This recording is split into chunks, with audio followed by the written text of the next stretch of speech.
ensemble. Matthieu 7, s'il vous plaît. Est-ce qu'on peut se rendre dans Matthieu 7? La première partie tient dans 3 versets. Je demanderai à mon frère ou à ma sœur de lire dans un premier temps du verset 21 à 23. Mon frère Daniel, s'il te plaît, je te laisse d'abord lire dans cette version que nous aimons tant, s'il te plaît, la dernière. Ça marche. Vas-y. Ce ne sont pas tous ceux qui me disent « Seigneur, Seigneur » qui entreront dans le royaume des cieux, mais celui qui fait la volonté de mon Père qui est dans les cieux. Plusieurs me diront ce jour-là « Seigneur, Seigneur, n'avons-nous pas prophétisé en ton nom?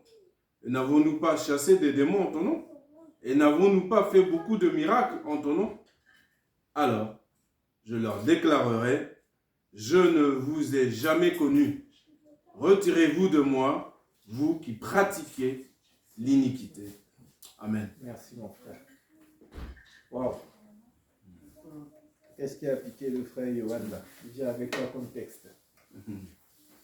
Certains vont le trouver peut-être un peu dur ou un peu particulier. Mais je crois qu'en cette période de fin d'année, je crois que c'est une période où chacun s'examine un tout petit peu. On arrive à la fin de l'année, vous savez, bientôt fin décembre, ce sera l'heure des résolutions. Ce sera l'heure du bilan.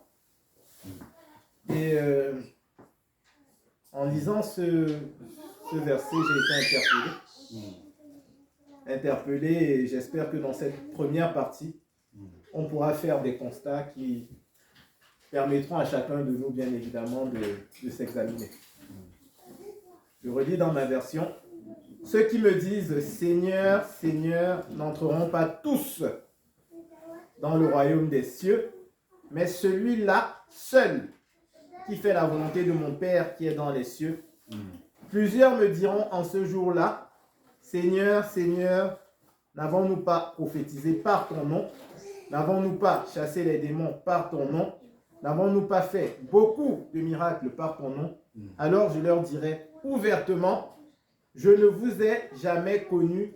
Retirez-vous de moi, vous qui commettez l'iniquité. » Waouh!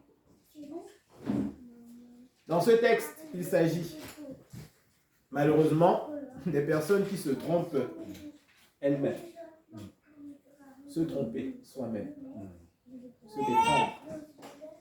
Se tromper soi-même.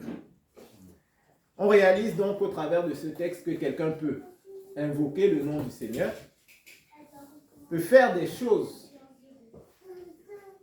pour le Seigneur, par le Seigneur, mais sans être avec le Seigneur. C'est particulier, hein? Je fais des choses pour le Seigneur, mais je ne suis pas avec le Seigneur. En gros, c'est comme si je me tiens ici devant vous, je vous parle du Seigneur, je vous annonce la parole du Seigneur, mais au fond, je ne suis pas avec le Seigneur. Waouh! Celui qui reconnaît le Seigneur comme Seigneur et Sauveur, comme son Maître. J'entendais la prière de ma sœur tout à l'heure, qui disait « Merci Seigneur de m'avoir mis sur la voie. Merci Seigneur de m'avoir donné d'être là. » Celui qui le reconnaît comme son Maître avec tout ce que cela implique, vous savez ce qui se passe quand Jésus est Seigneur et Sauveur et que tu t'alignes à sa volonté? Qu'est-ce qui se passe? Si on espère quelque chose aussi qu'on est là aujourd'hui, c'est quoi? C'est être avec le Seigneur dans les cieux. La finalité, ma soeur priait tout à l'heure, c'est aller dans les cieux, retrouver le Père. Dans 1 Corinthiens 12, au verset 3, la Bible nous dit ceci. Je vais lire. C'est pourquoi je vous déclare que nul, s'il parle par l'Esprit de Dieu, ne dit Jésus est anathème. Et que nul ne peut dire Jésus est Seigneur si ce n'est par le Saint-Esprit. Nul ne peut dire que Jésus est Seigneur dans sa vie si ce n'est par le Saint-Esprit. La Bible de nous dire encore, Romains 10, versets 9 à 10, est-ce que quelqu'un peut lire s'il vous plaît? Romains 10, versets 9 à 10. Je vais lire en 8 secondes, mon frère, tu liras en Darby s'il te plaît. Oui. Si tu confesses de ta bouche le Seigneur Jésus, si tu confesses de ta bouche le Seigneur Jésus, si tu crois dans ton cœur que Dieu l'a ressuscité des morts, tu seras sauvé. Car c'est en croyant du cœur qu'on parvient à la justice. C'est en confessant de la bouche qu'on parvient au salut, selon ce que dit l'Écriture. Merci mon frère pour la Darby. Romains 10, 9 et 10. Voilà, s'il te plaît. Savoir que si tu confesses de ta bouche Jésus comme Seigneur et que tu crois dans ton cœur que Dieu l'a ressuscité d'entre les morts, tu seras sauvé. Car du cœur, on croit à justice et de la bouche, on fait confession à salut. Merci mon frère. Et de la bouche, on fait confession à salut. On va faire quelques constats. Deux choses. Je confesse de la bouche Jésus comme Seigneur. C'est une très bonne chose.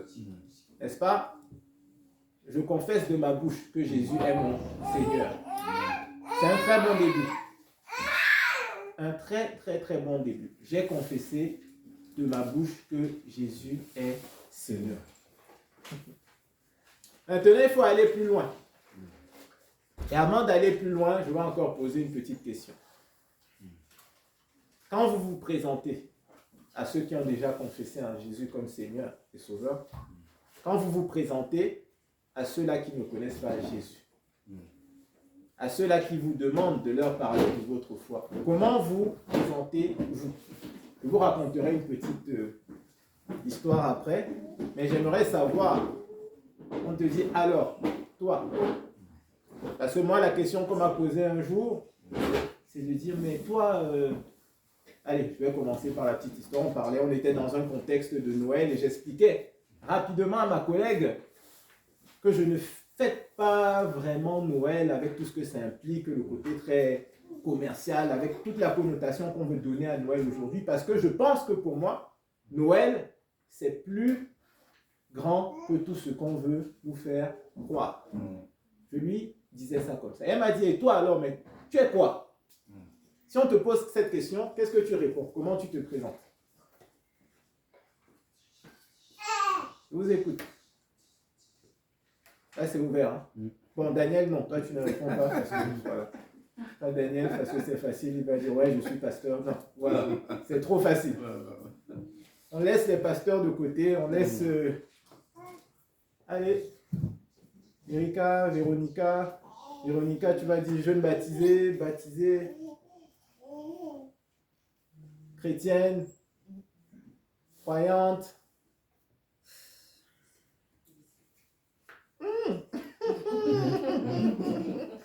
Ah, c'est bien, allons-y. Comment on se présente? On vous a jamais posé la question? Non. On t'a jamais dit, mais toi là, tu suis Jésus. Ah, c'est bien. C'est très bien, ma soeur. C'est même très engageant. Très engageant. Mais tu sais, des fois, quand on est au boulot, on a signé des petits contrats, hein, quelquefois. C'est pas pour dire. Et on est souvent un peu lié parce qu'on a signé entre guillemets. Même si on attend les occasions favorables, il y a une certaine liberté qu'on n'a pas. Il faut vraiment être très concentré, vigilant au boulot pour pouvoir parler du Seigneur. Et allez, je vais vous donner la réponse. Et normalement, comme ça, naturellement, j'ai dit à ma collègue, je suis chrétien. Elle me dit non, elle me dit, non, voilà, elle m'a dit, t'es musulman? Non, je ne suis pas musulman. Non. Alors, catholique, elle est, voilà, je répondais pas, catholique, machin. Je dis non, je suis chrétien. Et après, elle m'a dit, bon, moi, la religion, je ne connais pas grand-chose, et voilà, on est passé à autre chose. Mais après, j'ai été interpellé. Interpellé parce que, oui, chrétien. On revient à notre verset qui nous dit, si tu confesses de ta bouche Jésus comme Seigneur, si tu confesses de ta bouche Jésus comme Seigneur et que tu crois dans ton cœur que Dieu l'a ressuscité des morts, d'entre les morts tu seras sauvé. Car du cœur on croit à justice et de la bouche on fait confession à salut. Dans ce verset, on a déjà une clé pour aller au ciel. Confesser de la bouche, c'est bien. C'est même très très bien. Mais il y a quelque chose de plus qu'il faut faire. Il faut croire. Le premier constat, si on revient à notre verset directeur, c'est « Je confesse ce que je crois ». Parce que vous savez, on peut confesser, on peut parler de Dieu. On peut dire « Seigneur, Seigneur, Seigneur ». Mais en fait, on ne croit pas. Si on ne croit pas, c'est qu'on ne le connaît pas.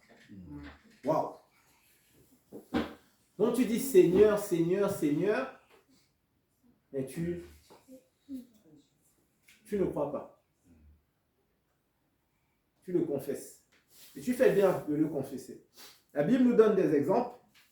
Il y a quelques rigolants jours qui se sont amusés à vouloir chasser des démons par le nom de Jésus que Paul prêchait.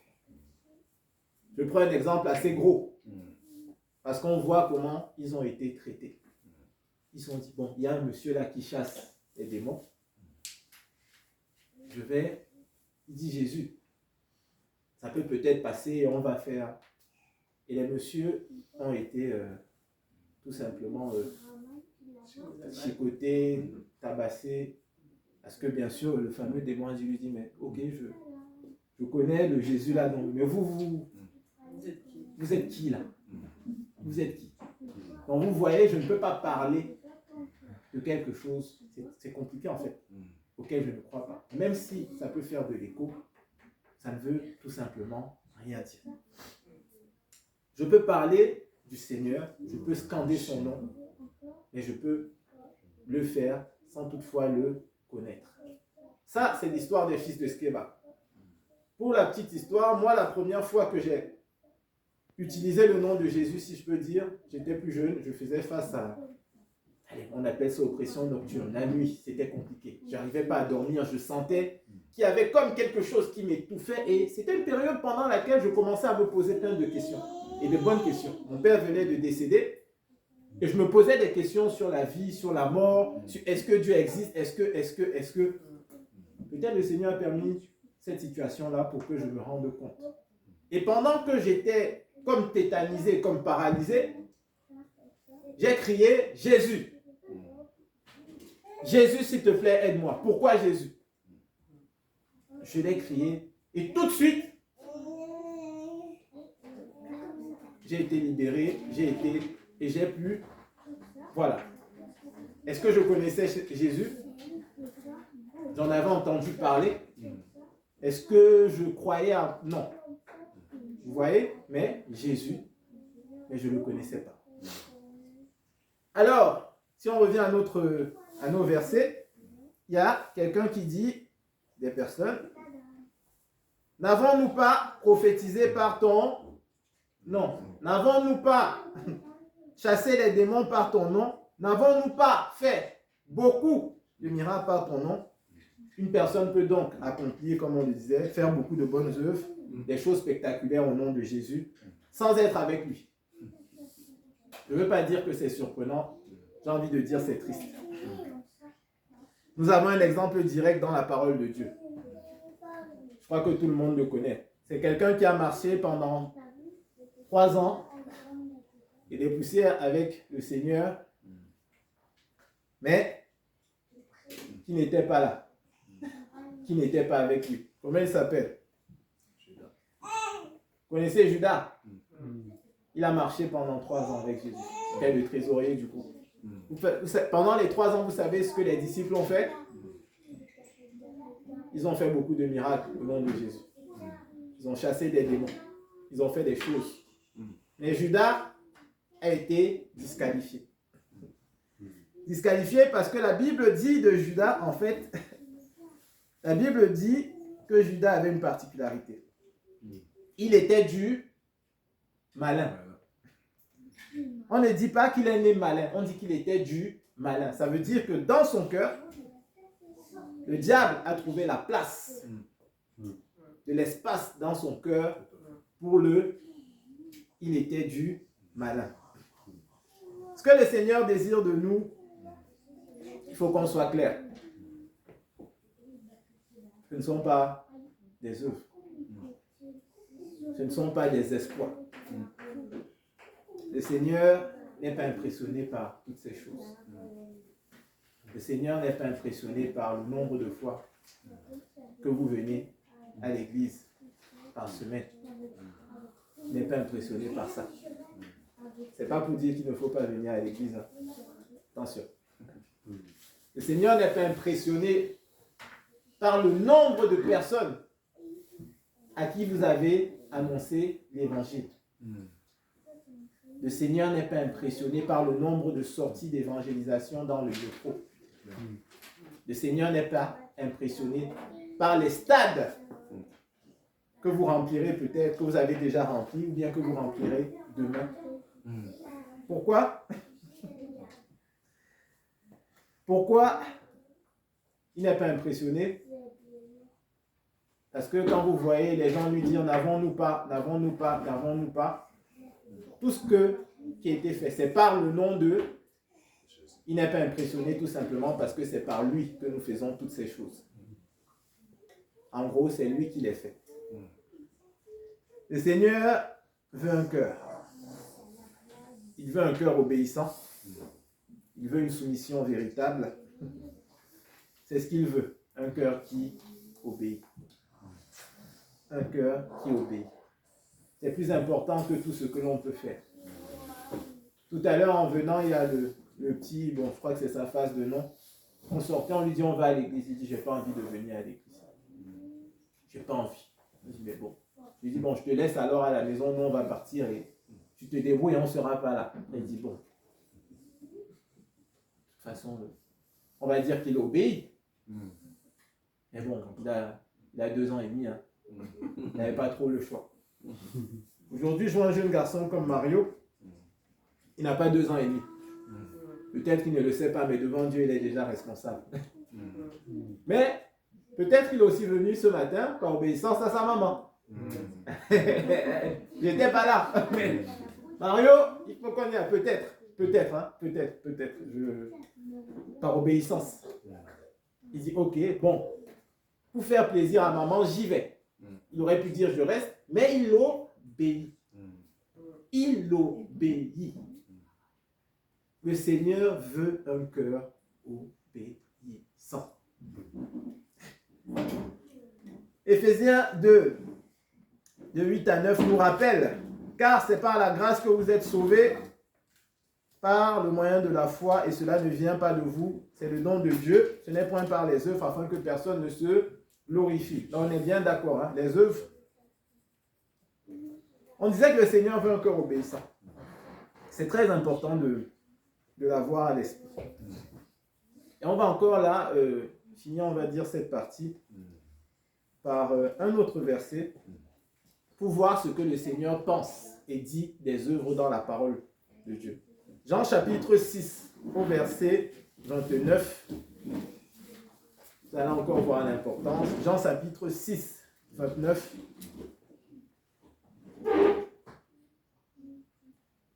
Mon frère, si tu es Darby, s'il te plaît. Jésus répondit et leur dit, c'est ici l'œuvre de Dieu, que vous croyiez en celui qui l'a envoyé. Que vous croyez en celui, on revient encore à croire. Croire. Croire en celui qui l'a envoyé. On se retrouve dans nos premiers versets pour savoir, en disant en introduction, pourquoi sommes-nous là. On a parlé de l'obéissance. Il y a certains qui croient, et je m'en réjouis, que Jésus est non seulement Seigneur, mais qu'il est aussi Sauveur. Ils croient que ce Jésus-là est ressuscité des morts. par le Seigneur. Ils croient. Et ils le confessent non seulement de leur bouche, mais ils le croient. Et c'est très bien. Ça fait de nous plus que des croyants et ça nous met sur cette voie que certains ont cité doucement en disant, et je l'espère, en se présentant comme des disciples. Je crois et je confesse. Frères et sœurs, choisissons s'il vous plaît chaque jour l'obéissance. Vaut mieux que les sacrifices. L'obéissance, comme mon frère le dit, elle vaut mieux que tous les sacrifices. Amen. Elle vaut mieux que toute forme de performance. Elle vaut mieux que les apparences. Elle vaut mieux même que la suffisance. Choisissons la vraie repentance. Nos œuvres, comme on l'a vu, ne peuvent pas impressionner Jésus pour la simple et bonne raison que c'est par lui que nous les réalisons. Pour cette simple et bonne raison. Et maintenant, quand le Seigneur dit « Je ne vous ai jamais connu », c'est destiné à celui qui pratique la chose qui disqualifie. La chose qui fait en sorte que rien ne peut commencer. Jésus dit, je ne vous ai jamais connu, retirez-vous de moi, vous qui pratiquez l'iniquité. Je ne peux pas associer mon témoignage quotidien à l'iniquité. L'iniquité, vous savez ce que c'est? L'injustice. Et tout ce qui est lié au Péché. Voilà, l'injustice. J'associe mon témoignage de vie dans mon quotidien au péché et j'ai l'illusion de penser que Dieu va me sauver. Pourquoi le Seigneur s'adresse à chacun de nous aujourd'hui? Parce qu'on a souvent tendance à l'oublier. La parole de Dieu. Dieu ne s'adresse pas ici à des personnes qui ne connaissent pas Dieu et qui n'en ont rien à faire de Dieu. La parole de Dieu commence à te parler. On te dit dans la parole que Dieu est le rémunérateur de ceux qui le cherchent. Quand tu commences à chercher Dieu, tu vas petit à petit, progressivement, lire un verset, deux versets, et ça va commencer à te parler. Tu vas commencer à te sentir concerné. Tu vas commencer à te voir au travers de quelques lignes. Dieu s'adresse ici à des personnes qui, malheureusement, pensent le connaître, mais qui ne le connaissent pas.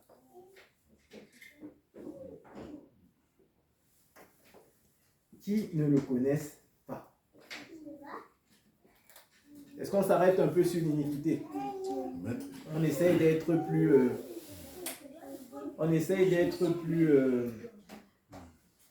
plus pratique, si je peux dire ça comme ça. Je vais essayer de trouver un exemple par la grâce de Dieu.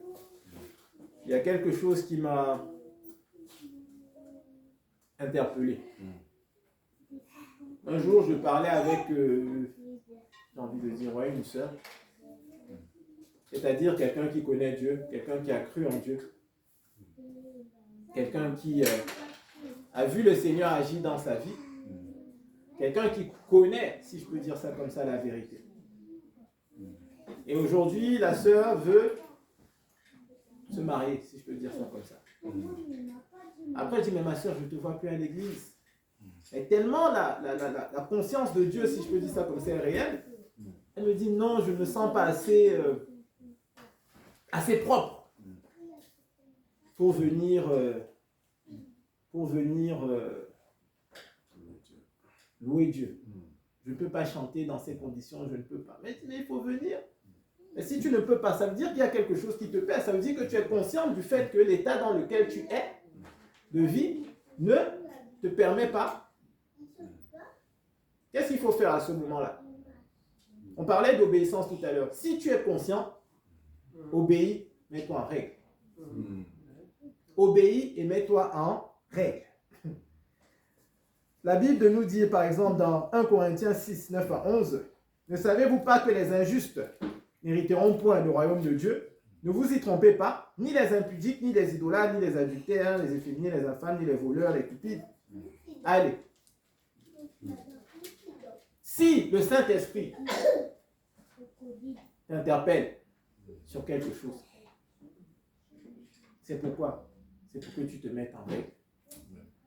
J'entendais un pasteur dire justement en parlant entre guillemets des impudiques, si le Seigneur revient aujourd'hui, parce que Jésus reviendra, et il revient bientôt, et te trouve dans cette situation, en toute honnêteté, si je demande à chacun, c'est pas pour autant, hein, parce que tu es conscient, il t'a interpellé. Ceux qui pratiquent l'iniquité, il faut bien qu'on soit clair, l'iniquité, péché. Je ne suis pas en train de vous dire qu'il n'y aura plus jamais de difficultés, hein, qu'il n'y aura plus jamais de prise de tête, qu'il n'y aura plus jamais d'emportement, d'énervement, de colère. Je suis en train de vous dire, il faut que cette colère, qui peut arriver et qui arrivera, ne définisse pas votre vie. Mon frère, tu es enfant de Dieu, ma soeur, tu es enfant de Dieu. Il faut que les colères soient de moins en moins nombreuses. De moins en moins nombreuses. Tu te mettais en colère 4 fois par semaine. Avec le Seigneur, c'est de progrès en progrès. De victoire en victoire. Et je ne vois pas, et je ne pense pas que le Dieu qu'on sert, si tu pries et que tu mets tout en place pour ne pas te mettre en colère, va te laisser te mettre en colère. De moins en moins. Il faut que quand tu te mettes en colère, ça te fasse tellement mal. Ça te fasse tellement mal. Parce que la Bible, on sait ce que la Bible dit par rapport à la colère, qui n'accomplit pas la justice de... Donc ça veut dire quand tu dis, oh Seigneur, je n'ai pas accompli ta justice, que ça te fasse tellement mal que tu mets tout en place, tout en œuvre pour ne plus retomber dans la colère. Ça pourra arriver. Mais ce n'est pas ton mode de vie. Tu ne peux pas dire que tu crois et que tu as confessé Jésus si tu pratiques l'iniquité. C'est-à-dire, mon frère, si tu viens à l'église tous les jours depuis 25 ans et que tu te mets en colère, quand je te parle de colère, c'est des vraies colères. Tu traites tout le monde chez toi de tous les noms d'oiseaux, tu insultes tout le monde, tu fais ça, ça fait 25 ans que tu viens à l'église. Mon frère, tu pratiques l'iniquité. Pourquoi? Parce qu'au lieu de parler de toi comme un chrétien, tes voisins vont parler de toi comme le monsieur qui se met en colère, il y a un problème. Si Jésus revient, est-ce qu'il applaudira? Est-ce qu'il te félicitera? Donc, on revient à ma soeur de tout à l'heure.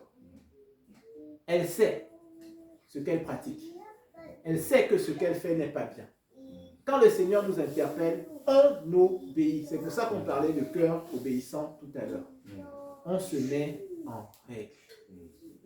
On fait ce qu'il faut. Voilà un exemple pratique. On peut encore aller plus loin dans le côté pratique. On peut aller plus loin. Aujourd'hui, avant que certains arrivent tout à l'heure, on demandait à chacun de se présenter. Comment vous vous présentez aux gens? Tu vas te présenter comme chrétien, tu vas te présenter comme disciple. Disciple, c'est le mot qu'on aime tous. Vous avez raison de choisir ce mot-là. Et quand je me suis présenté à ma collègue comme chrétien, je me suis rendu compte que ça pouvait vouloir tout dire. Et n'importe quoi à la fin. Parce que dans le chrétien, on va tout mettre. Et je pense qu'en disant à quelqu'un, je suis disciple, et comme notre sœur l'a dit tout à l'heure, je suis Jésus, ça interpelle. Ça interpelle. Disciple. Vous savez ce que fait le disciple? Il obéit. Il fait la volonté de son maître.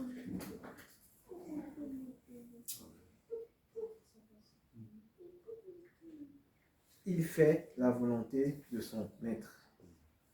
Dans cette première partie, on a vu que il était possible de dire Seigneur, Seigneur, et de ne pas connaître le Seigneur. On a aussi vu, si je peux dire ça comme ça, que l'iniquité est tout simplement incompatible. La pratique de l'iniquité est tout simplement incompatible avec le statut de disciple. Et l'iniquité, je ne veux pas dire qu'elle veut disqualifier, même c'est comme si on avait commencé quelque chose. Non. L'iniquité n'a pas sa place. Parce que l'iniquité, tout simplement, nous met à côté.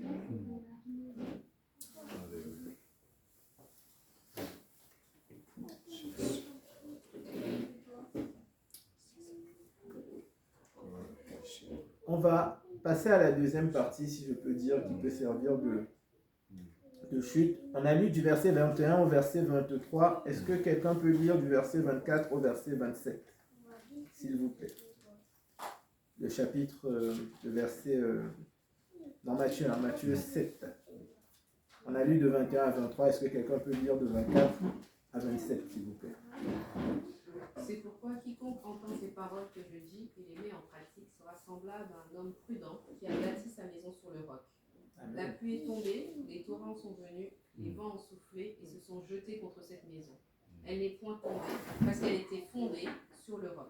Mais quiconque entend ces paroles que je dis et ne les met pas en pratique sera semblable à un homme insensé qui a bâti sa maison sur le sable. La pluie est tombée, les torrents sont venus, les vents ont soufflé et ont battu cette maison. Elle est tombée et sa ruine a été grande. Merci, ma soeur. Amen.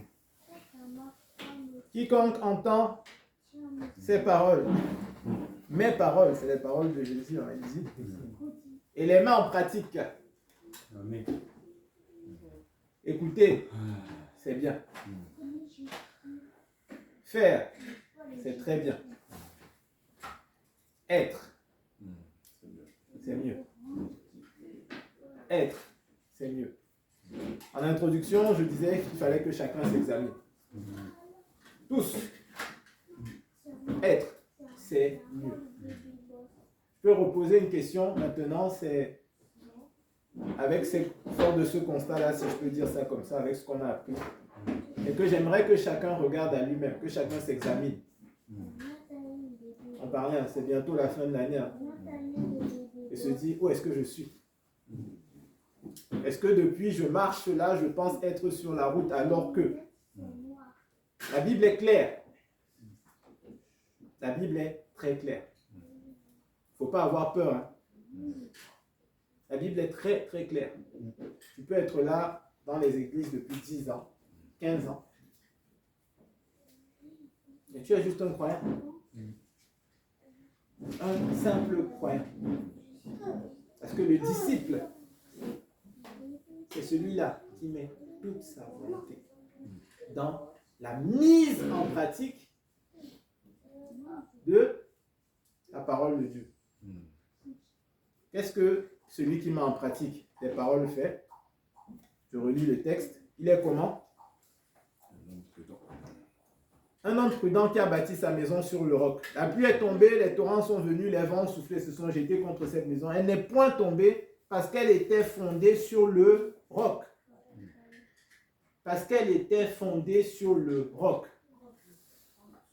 On est bien conscient que la pluie viendra.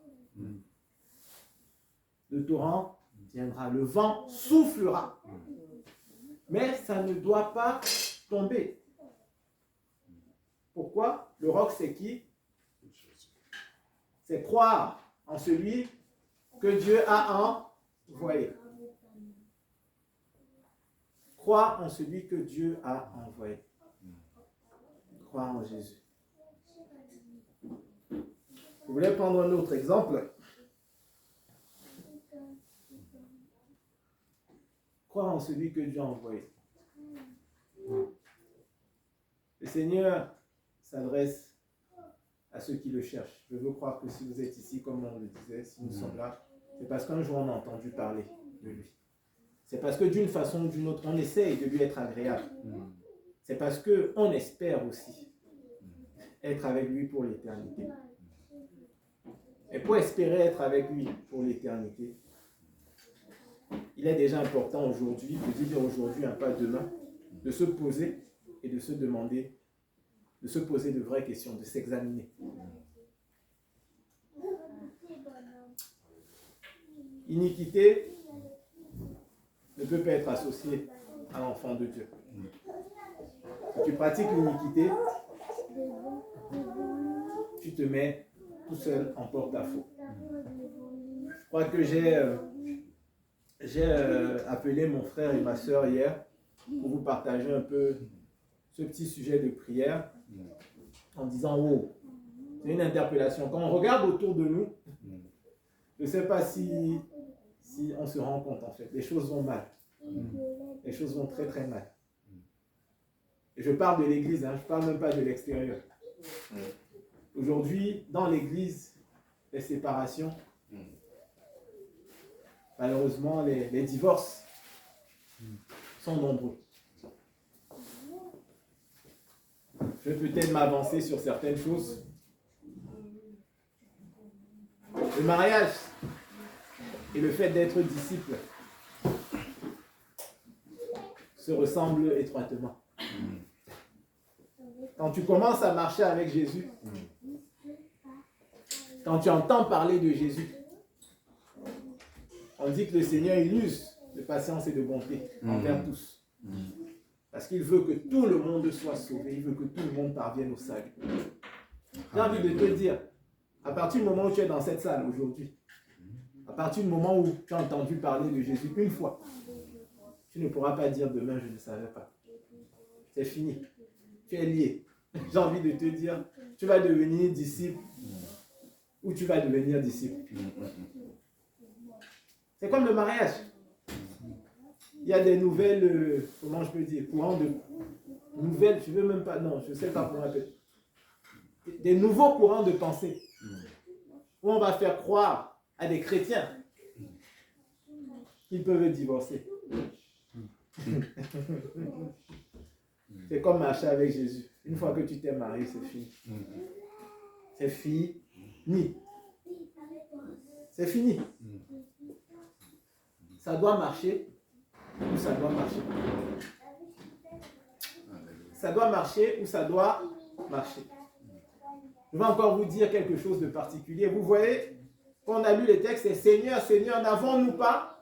N'avons-nous pas? Ceux qui me disent, dit le Seigneur, Seigneur, c'est n'avons-nous pas, n'avons-nous pas. C'est les gens qui aiment souvent s'associer à tout le monde.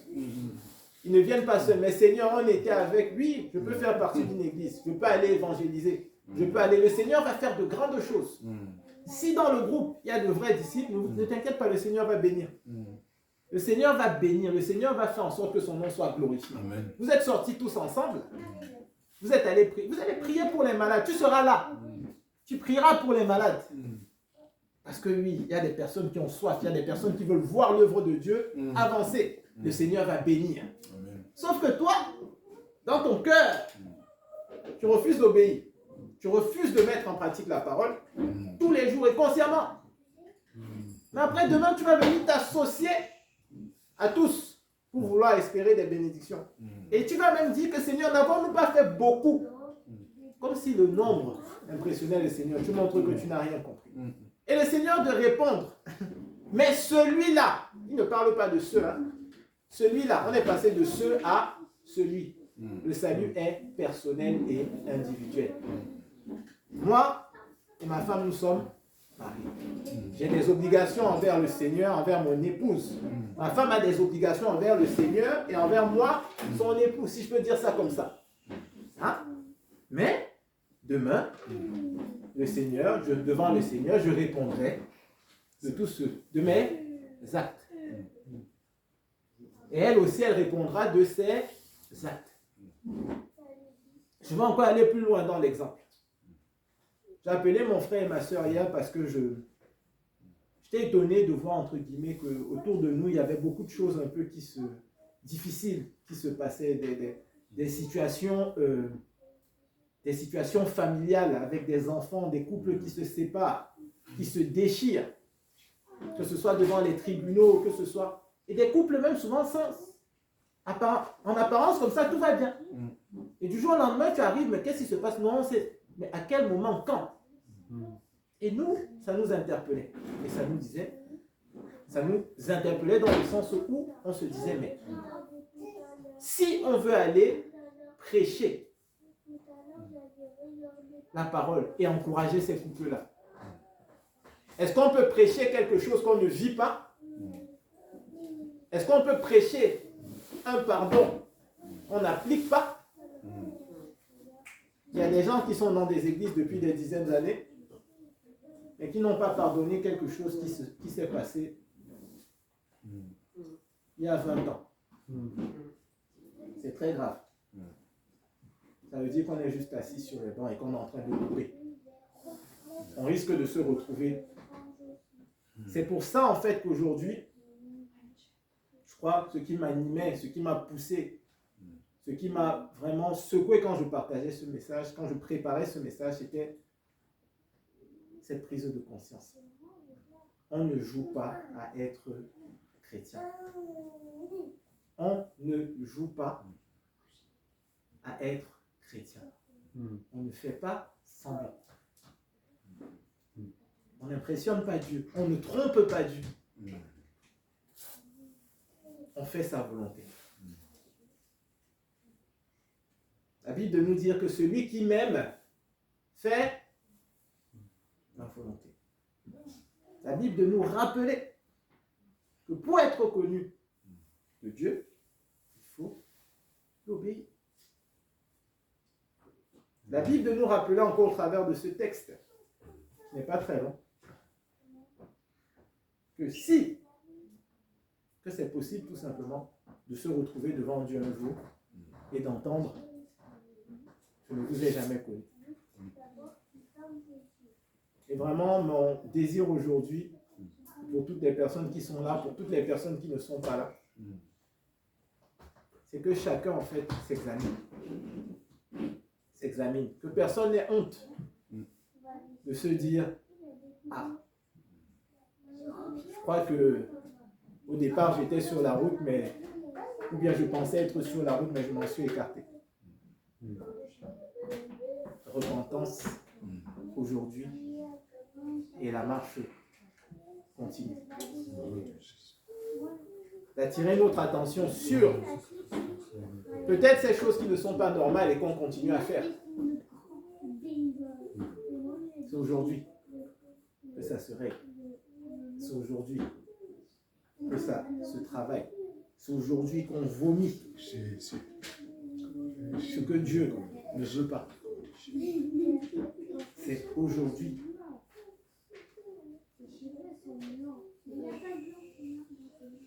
C'est pas demain. Le monde attend. Le monde attend.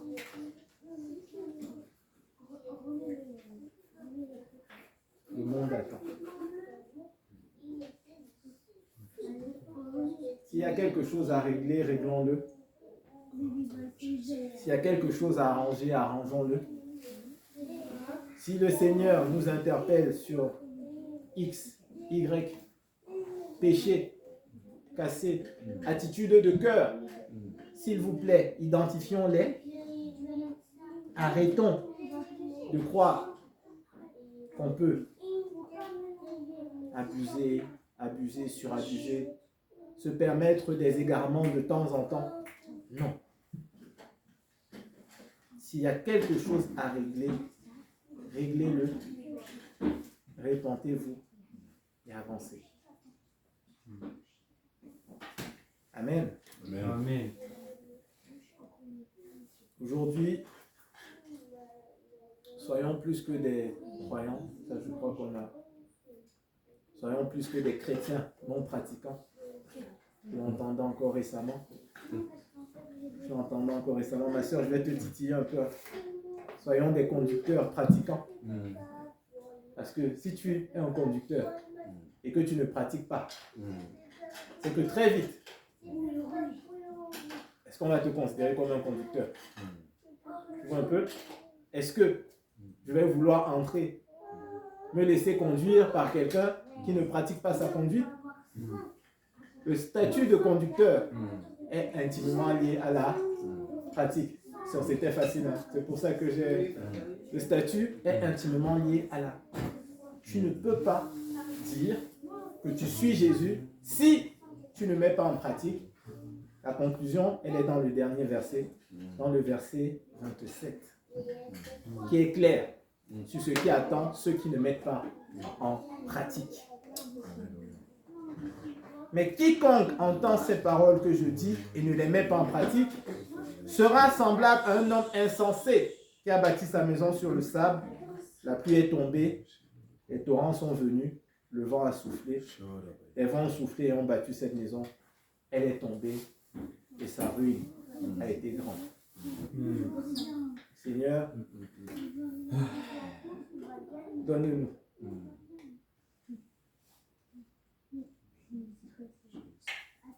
donne-nous, Seigneur, d'éviter la ruine qui attend ceux qui ne mettent pas ta parole en pratique. Alors aujourd'hui, à chacun qui s'est examiné, je demanderai qui c'est dans quelques temps. Après tout ça, est-ce que tu penses réellement que le Seigneur t'attend comme ça? Si tu me dis oui, je dis Amen. Est-ce que tu penses réellement que tu es sauvé? J'aimerais que tout le monde me dise oui. Et si tu as un petit doute et que tu penses à quelque chose, fais ce qu'il faut. Et une fois que ce sera fait, demande pardon, demande l'aide au Seigneur. Et oui. Et oui. Tu n'auras pas de honte et de crainte à dire je suis sauvé. La foi est une ferme assurance des choses que l'on espère. Et je crois que chacun de nous ici espère et veut être. Faisons ce qu'il faut. Amen. Je vais m'arrêter là. Merci mon frère. Merci Seigneur. Éternel, je vais encore tout simplement élever ton nom. Élever ton nom parce que tu es celui-là même.